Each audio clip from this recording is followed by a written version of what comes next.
आज श्री संत सद्गुरु योगीराज गंगागिरी महाराज 179व्या अखंड हरिनाम सप्ताहाच्या निमित्ताने या ठिकाणी मंचावर उपस्थित आपल्याला आशीर्वाद देत असलेले परमपूजनीय रामगिरी महाराज, त्याचप्रमाणे महाराष्ट्राचे लाडके उपमुख्यमंत्री सन्माननीय एकनाथराव शिंदेजी, पालकमंत्री सन्माननीय राधाकृष्ण विखे पाटीलजी, माननीय भाऊसाहेब वाकचौरेजी,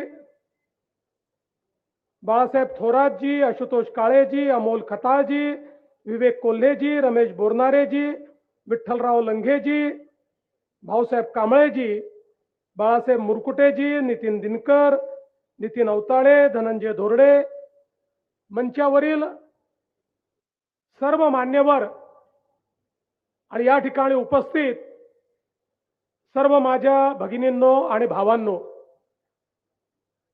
आम्ही मुंबईवरनं उडालो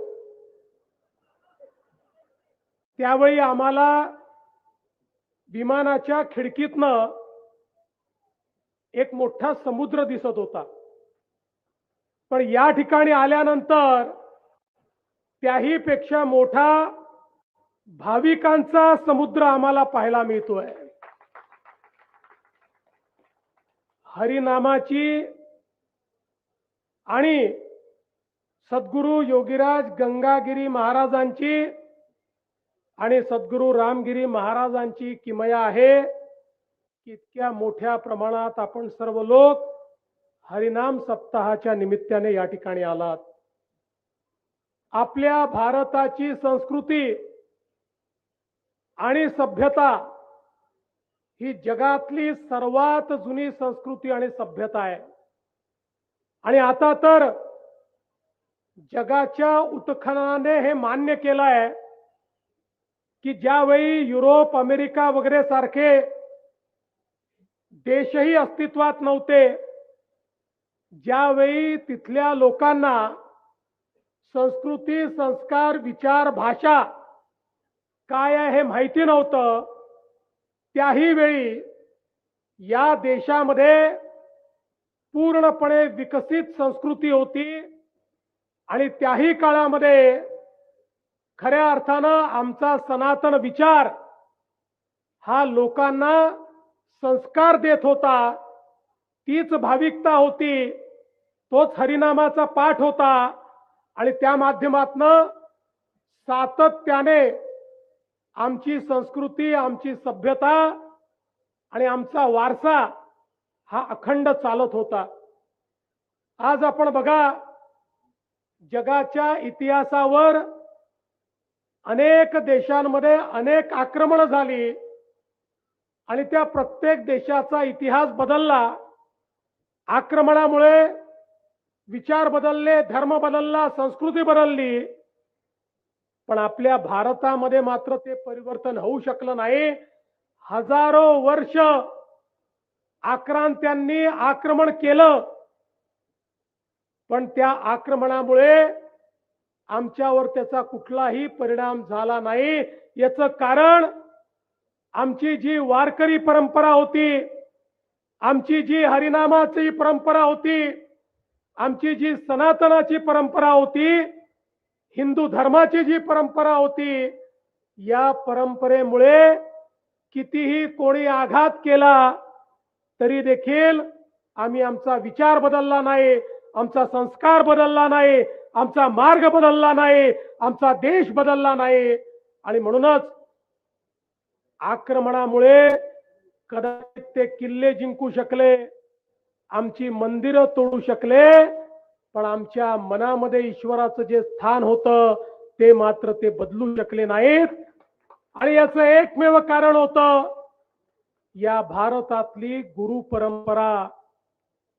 सद्गुरूंनी जो विचार दिला, सप्ताहाने समाजाचे अभिसरण केलं, त्यामुळे आम्हाला मानसिकरित्या कोणी गुलाम करू शकलं नाही. आमच्या वारकरी परंपरेमध्ये कोणालाही निमंत्रण न देता सर्वांची पावलं आषाढीच्या निमित्ताने ज्यावेळी पंढरपूरला जायला लागली, आक्रमण तर अनेक झाली, पण तरी देखील ही पावलं कोणी थांबवू शकलं नाही. हरिनामाचा गजर हा कोणी थांबवू शकला नाही.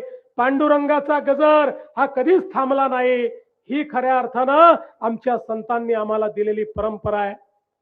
आज आपण बघू शकतो 179 वर्ष सातत्याने सद्गुरु योगीराज गंगागिरी महाराजांनी ही सप्ताहाची परंपरा दिली. कित्येक पिढ्या निघून गेल्या, पण परंपरा तिथेच आहे. आणि आजही सद्गुरु रामगिरी महाराजांच्या मार्गदर्शनाखाली आणि त्यांच्या आशीर्वादानं आपण इतक्या मोठ्या संख्येने या ठिकाणी येता. या ठिकाणी हरिनामाचं पठण होतं. हरिनामाचं पठण याकरता महत्वाचं आहे. ज्ञानेश्वर माऊलींपासून तर जगद्गुरु तुकाराम महाराजांपर्यंत आपल्याला सांगितलं की हरिनामच असं आहे की जे आपल्या दुःखाचं हरण करू शकतं. आणि म्हणून हरिनामाचा या ठिकाणी संकीर्तन केलं पाहिजे. आणि हरिनामाचा दुसरा परिणाम काय आहे? हरिनामाच्या संकीर्तनामुळे माझ्यातला मी मरून जातो आणि आपण सगळे एक होतो.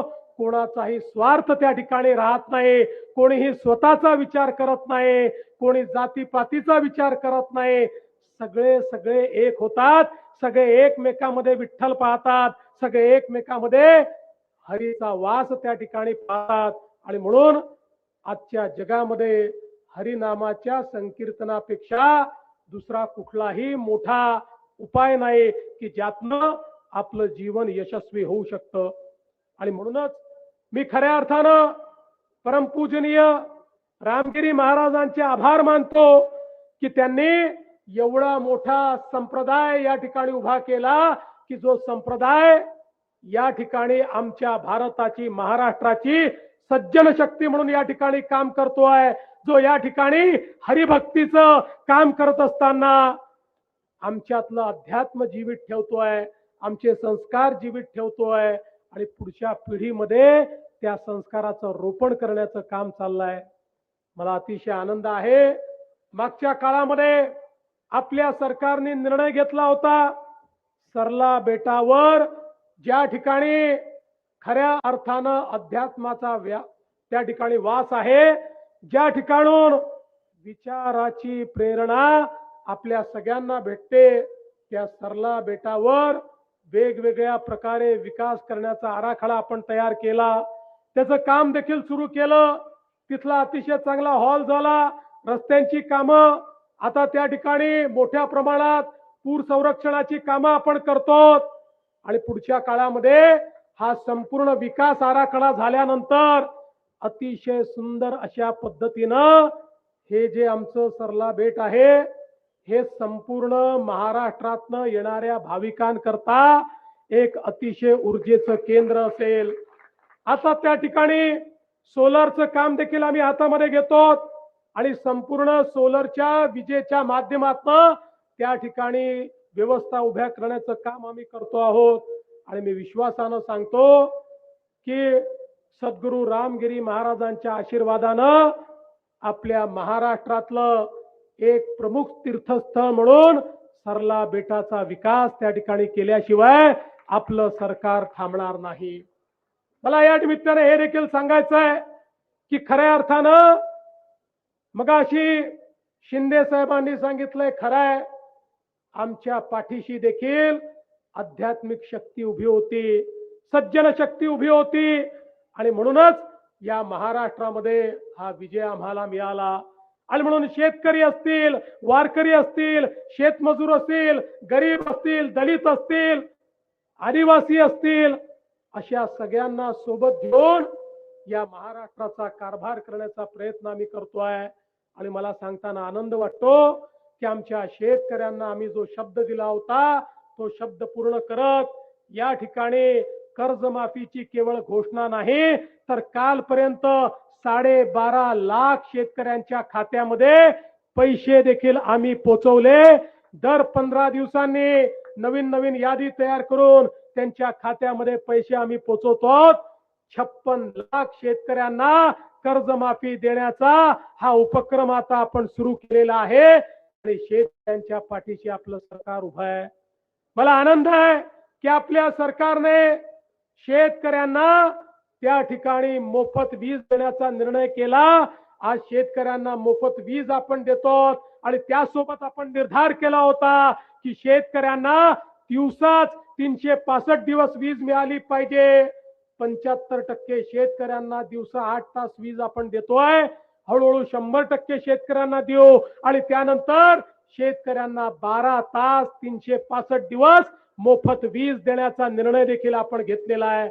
आणि एवढंच नाही तर पूर्वीचे शेतकऱ्यांवर 58,000 कोटी रुपयाची बिलं थकीत आहेत। आपल्या सरकारनं निर्णय केला 58,000 कोटी रुपयाची थकीत बिलं ही देखील आम्ही माफ करतो आहोत। शेतकऱ्यांकडनं त्याची देखील वसुली या ठिकाणी करायची नाही हा निर्णय आपण केलेला आहे। कारण आमचा बळीराजा आमचा शेतकरी हा खऱ्या अर्थानं आमच्या केवळ ग्रामीण भागाचा नाही तर आमच्या अर्थव्यवस्थेचा कणा आहे आणि तोच खऱ्या अर्थानं अशा प्रकारच्या आमच्या हरिनामाच्या माध्यमातनं आमच्या सप्ताहाच्या माध्यमातनं आपल्या आध्यात्मिक शक्तीला जागृत ठेवतो आणि त्यामुळेच आमचे संस्कार आमच्या परंपरा या चांगल्या पद्धतीनं या ठिकाणी चाललेल्या आहेत। मी या निमित्ताने आपल्या सर्वांना आश्वस्त करतो। शिंदे साहेबांनी देखील या ठिकाणी सांगितलेलं आहे काही लोक आमचे सद्गुरू रामगिरी महाराजांकडे ही धमक्या पाठवतात। त्यांना मी सांगून देऊ इच्छितो अशा प्रकारे धमकी देण्याचं काम कोणी केलं तर त्याला नेस्तनाबूत करून टाकू। आम्ही केसाला देखील धक्का लागू देणार नाही, केसालाही धक्का लागू देणार नाही लक्षात ठेवा। आणि खऱ्या अर्थानं आपल्या सगळ्यांचं पाठबळ आपले आशीर्वाद जर आमच्या पाठीशी आहे तर मला या निमित्ताने निश्चितपणे असं वाटतं हा जो सन्मार्ग आपण सगळ्यांनी स्वीकारलेला आहे या सन्मार्गावरनं चालण्यापासून आपल्याला कोणीही थांबवू शकणार नाही हा विश्वास व्यक्त करतो। आणि हा आशीर्वाद घेण्याकरता काल्याचं कीर्तन या ठिकाणी आहे आणि त्यानंतर प्रसाद आहे।